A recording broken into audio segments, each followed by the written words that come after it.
Okay, it's me again. Curtis Darby. Common sense. I was going to report on this, or I was going to make a piece about this about a week ago, but it lost its punch. So, because people are sweeping it under the table, and also, you know how it is when things become overexposed to people seeing it, most of them seeing it, or either they get tired, or they think they heard the whole situation. Well, let me add this to the GSA. Okay, it's called the General Services Administration. This is an independent agency that was established in 1949. Its job was to communicate between the agencies, also to provide them with um, office space, also products, and also to for transportation, and also they were designed to implement spending cutoffs.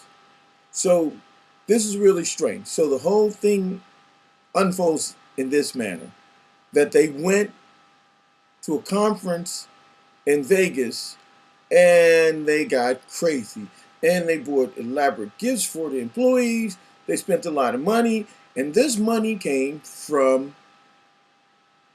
the revenue that our government collects and that they actually give to organizations in a budget format for them to operate.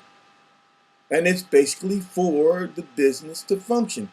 They use this money for a party, basically. They use it for a party. Now, what's interesting about this is that now Congress wants to find out what they've been doing in the past. And one of the and one I think one individual said that it might have been somewhere around hundreds of thousands, maybe even $1 billion, that they've been spending like that since the Bush era. Now, you have to remember, this is an agency within the government which we have allowed as citizens to exist, which most of us, common man, had no idea this organization existed, and its responsibilities were, it didn't understand its responsibilities or its functions. Now, the bad part about this thing is, I said, this is what we deal with on a daily basis. Now, we've given most of our power to the government. The government is not concerned about us anymore. The Congress, the Senate, they're only concerned about filling their own pockets. I mean, I think when we start talking about pork and how every year we spend millions of dollars on pet projects for Congress and for these other individuals who are in our administration and who are making rules and laws and policies. They're aligning their pockets, and we're so busy with Dancing with the Stars, the NBA, Philadelphia Eagles, what's on television tonight, Saturday Night Live, the Boston Marathon, Dancing with the Stars. Did I say that already? E Magazine, we're concerned about who's doing what movie next, the Transformers, or what's in fashion,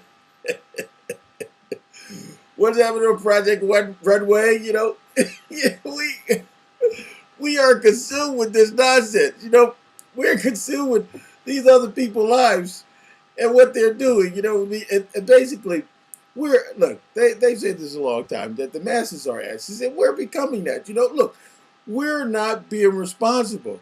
And if you're not responsible, I'm going to say this. You have to really, I remember seeing the movie. It was called Dumber and Dumber. Dumber and Dumber. So, guy went to go to the store. Well, they had very little money, and they couldn't pay their rent, and they were going to leave to go on the trip. So they really needed the money that they had to use it for later, for survival. So he goes out and he buys all this goofy stuff. So he's trying to get a paper. He can't get the paper out, and then he puts his bog down with all the stuff that he's bought, and he asks this little lady to watch it.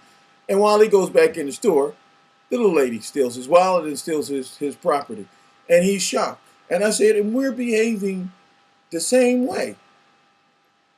You cannot, first of all, you can't take what we've known from childhood.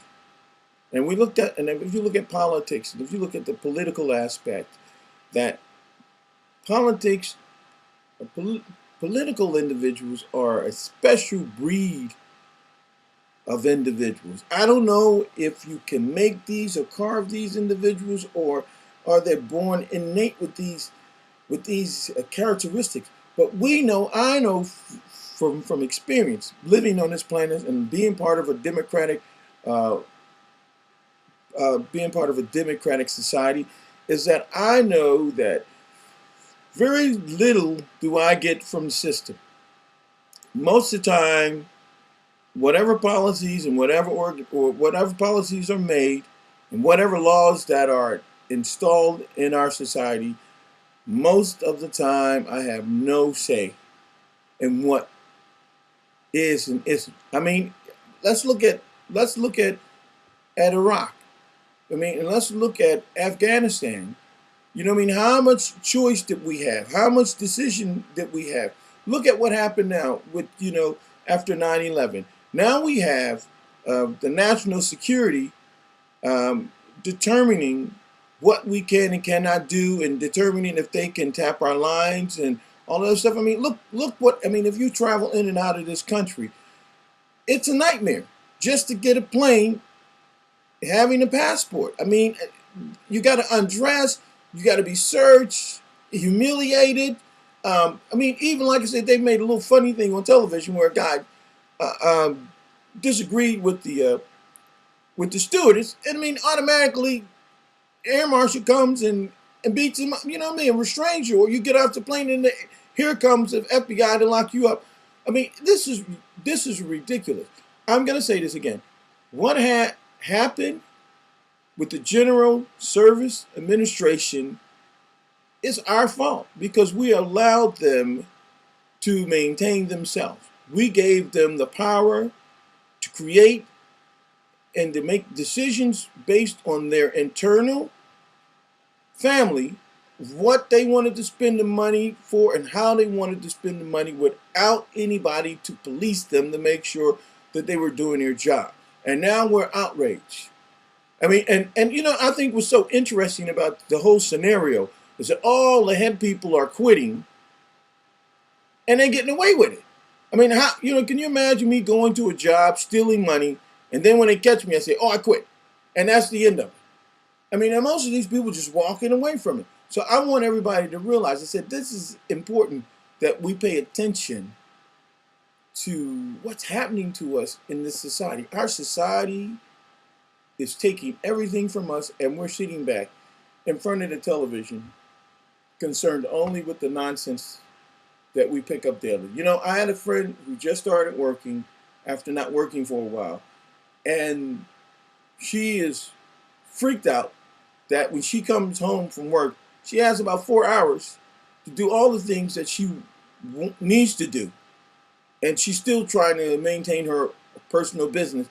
And I said, it's almost impossible. And I said, the weekends, she don't have any, she's trying to catch up for the washing and all the other things that she can do. I said, but this is how our government keeps us from being focused on what we should be focused on. They keep us focused on nonsense, and we wonder why our lives, and you have to think about, and our way of life is becoming lesser or more controlled.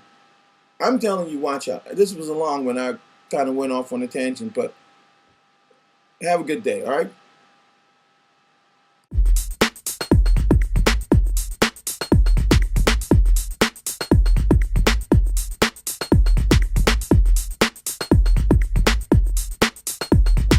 Racing through my